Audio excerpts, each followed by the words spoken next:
好，欢迎收看温度手作的频道。如果是新朋友，这是一个关于编织和手作大小事的频道。我是 Vivian， 欢迎收看我的影片，也希望你们会喜欢。如果是老朋友，也非常感谢你们再次回来这里收看我的影片。有了你们的支持和鼓励，我才有动力来拍摄更多的影片跟大家分享。谢谢你们。Hello， 大家都好吗？大家有没有跟我一样，天气一变凉，编织的进度就变超快呢？对，我今天终于有比较多的东西可以来跟大家分享了。那第一个是我正在进行中，然后我已经连续2集都没有任何进度的披肩，它是 Helen Stewart 秘密花园团织第2件的披肩，它是 Ivy Over the Door 这件，然后让大家就是回想一下，就是它一开始是黄色的这个部分，然后连接绿色的线，然后有很多组重复的小叶子的蕾丝花样，然后呢，等到知道最后面的时候，它会再重复一次刚刚黄色的这个部分，然后就结束。所以我目前的进度是75%，大概我预测在1个礼拜的时间，我应该就可以把它完成。因为我同时还有做别的东西，所以1个礼拜应该是 OK 啦。所以我到时候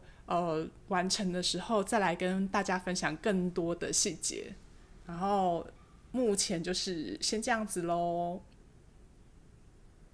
接下来想要跟大家分享的是我已经完成的 Learning to Cry 披肩，它也是 Helen Stewart 秘密花园团织的披肩，它是第5件。那如果有发了我 IG 的朋友们，应该已经看过它完成的样子了。那现在这边再动态的秀一次给大家看。然后它是从一开始这边，这个是左边，然后三角形，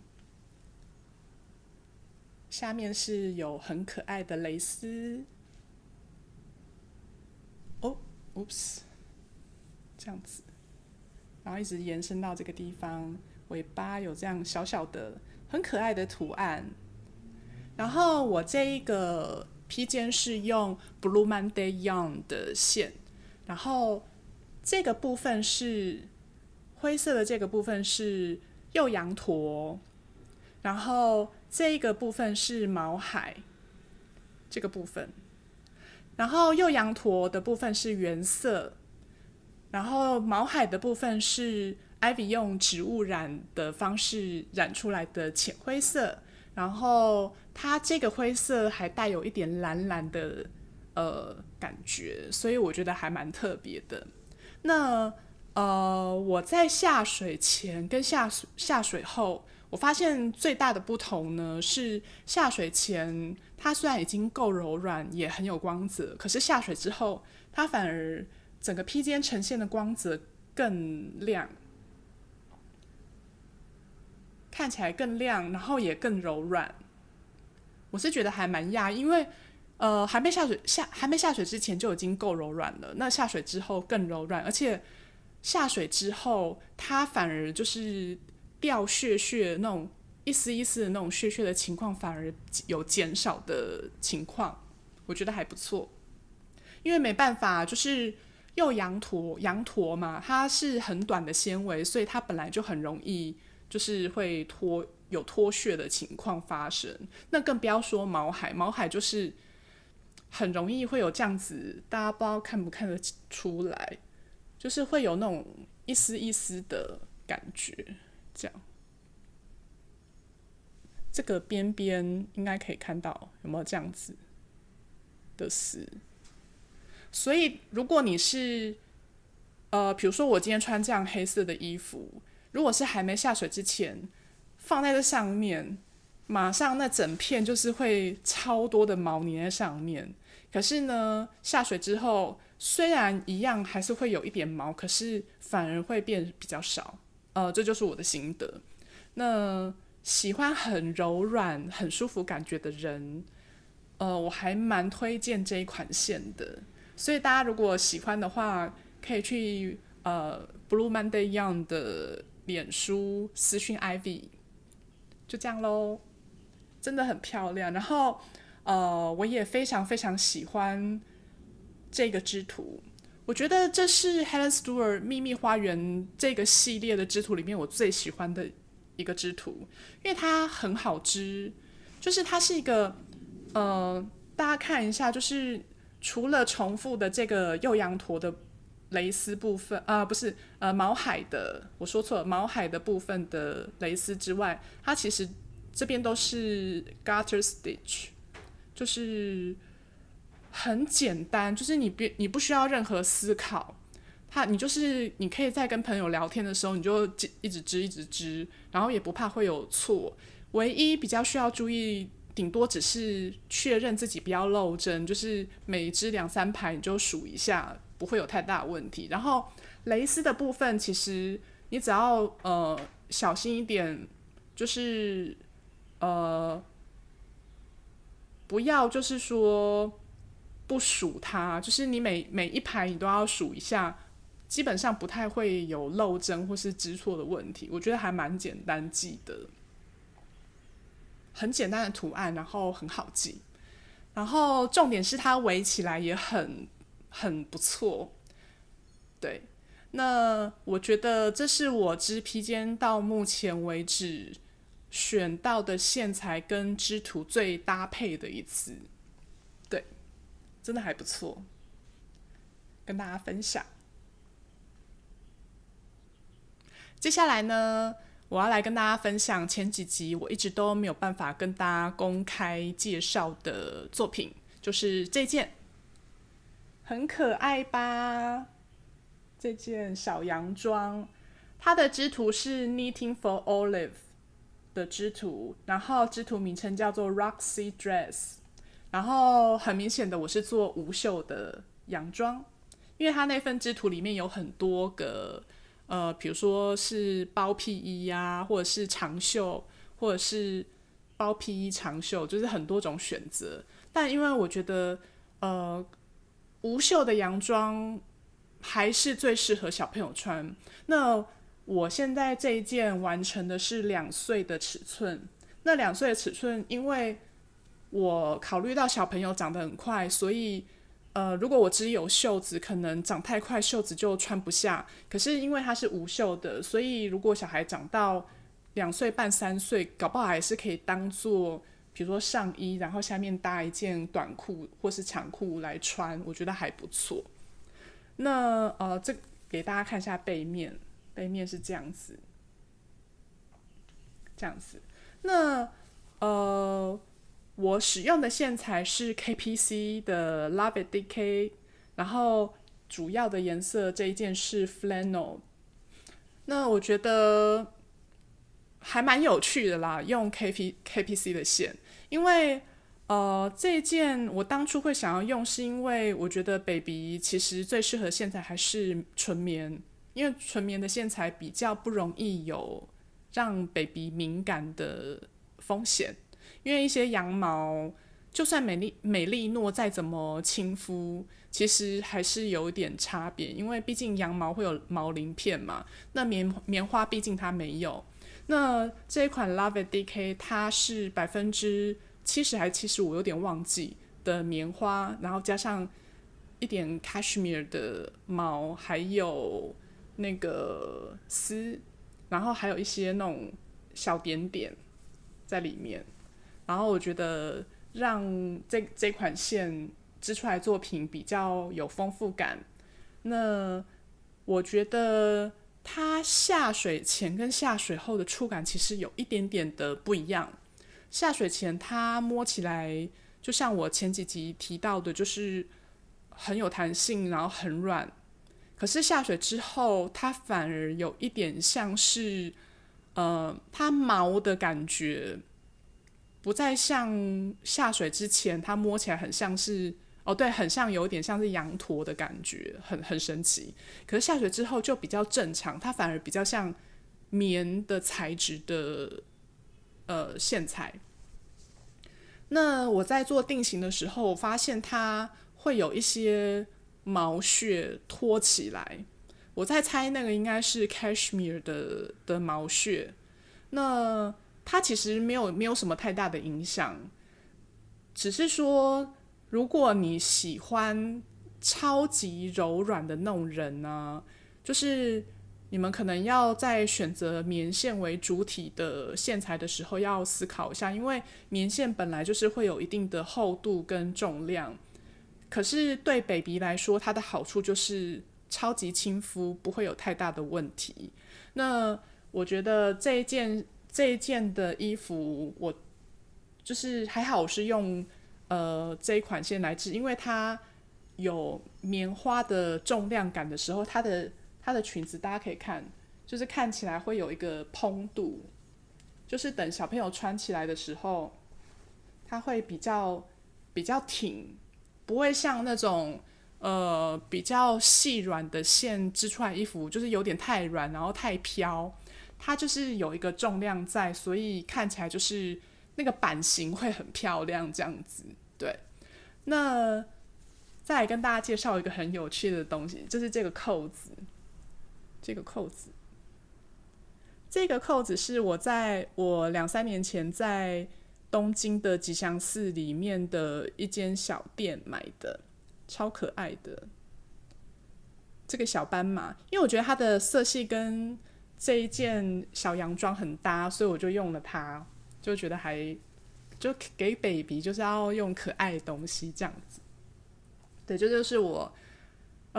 一直都不能公开，然后今天影片拍好之后，我就要把它打包，然后寄给我朋友了。希望他跟 baby 也会喜欢。然后现在 baby 还小，可能穿这件还是太大件了，但我相信穿起来一定超可爱的。然后另外一个选择这个线的理由就是，台湾天气很热嘛，再怎么冷，其实也冷不到哪里去，而且 baby 的体温本来就很高，你给他穿太保暖的衣物，在台湾，那我觉得有点折磨。所以我觉得选择有混纺一些保暖的，比如说 cashmere 这样子的毛的棉线，其实我觉得比真的太纯的其他毛线还要好用，因为 baby 就体温高嘛，你还给他穿那么热，可能会热坏掉，我的感觉。反正就是这样咯，这件完成的作品，再秀给大家一次。然后背面真的很可爱。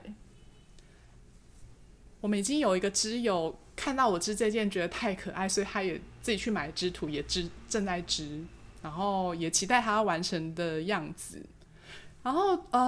我在追加一件事情，就是我在编织这一件的时候，因为我是用 DK 线，所以我的针号我用的金属轮针是一开始是从3.25开始做上面，因为我们这件是从上面往下织，所以一开始这个领口我是用3.25起针，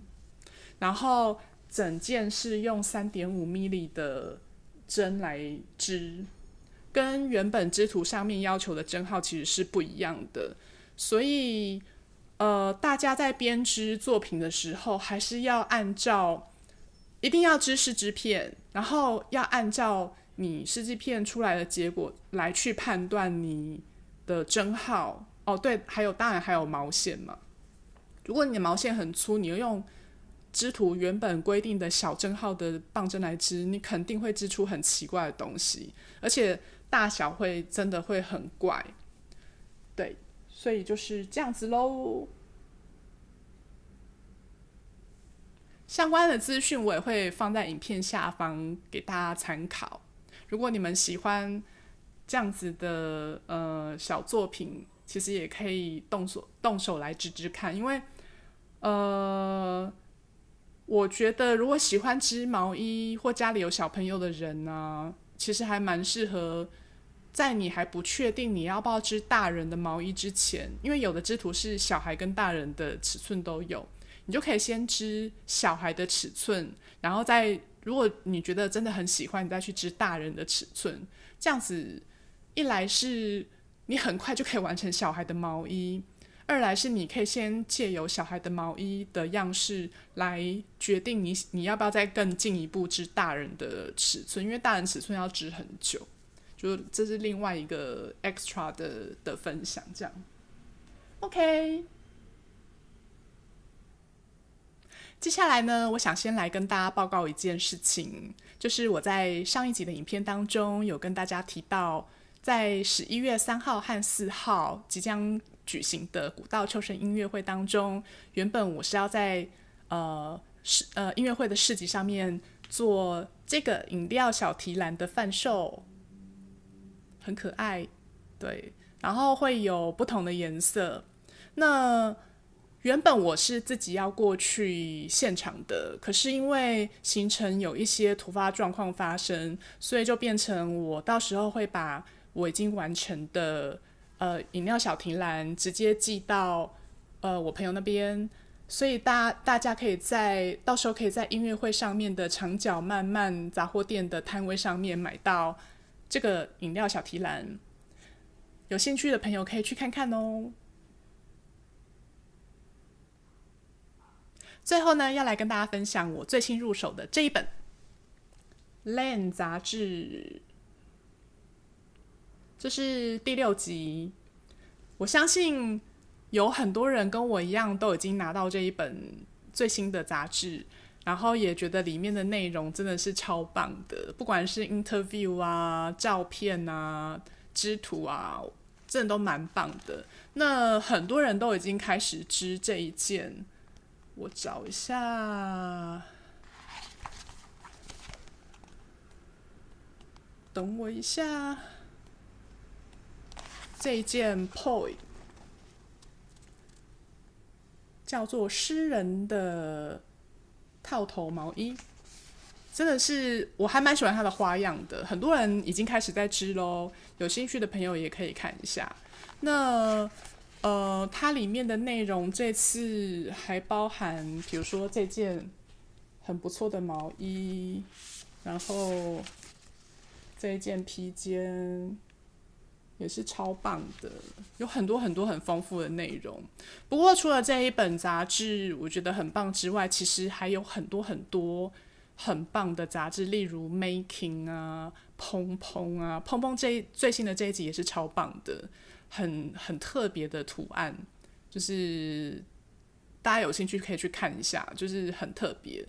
那其实比起这一集的 Lan， 我更想要赶快拿到的其实是最新一期的 Making， 因为我觉得最新这一期的黑白配的 Making 很有趣的感觉，因为光看那个封面还有那个。我不知道就是我很容易被黑白的那种组合吸引，所以等到我拿到那一本的时候再来跟大家分享更多。所以这就是我最新入手的，算是工具书吗？也算，大家可以参考看看。OK， 那我在最后这一集的尾巴，我会加上我们这一次手织13结束的聚会，就是成果聚会的一些片段。那真的一样要很感谢参与的所有成员，不管是能不能参加各个聚会，或是只能在网络上就是大家互相交流的成员，真的很谢谢你们。就是因为有你们的参加，我才能够把手织衣的这样子的概念跟大家一起来进行，然后我希望我们可以继续下去，不只只有手织衣3，还有4、5、6、7、8、9、10，然后我们可以织出更多、更有用、品质更好、更适合自己的衣物来使用，不要再去做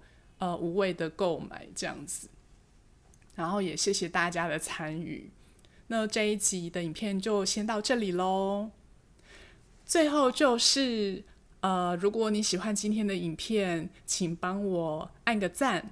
如果还没有订阅的朋友，也请帮我做订阅的动作。然后也请大家就是有任何的想法、任何的建议，或是你只想要跟我说 hello， 或者是一句鼓励的话也都很好，就是请你们留言给我，然后或者是想要未来影片有更多不同的内容，或是你们喜欢有什么特定的内容，也都可以留言给我，或是到粉丝页私讯给我也都可以。那今天的内容就到这边结束喽，谢谢大家，拜拜。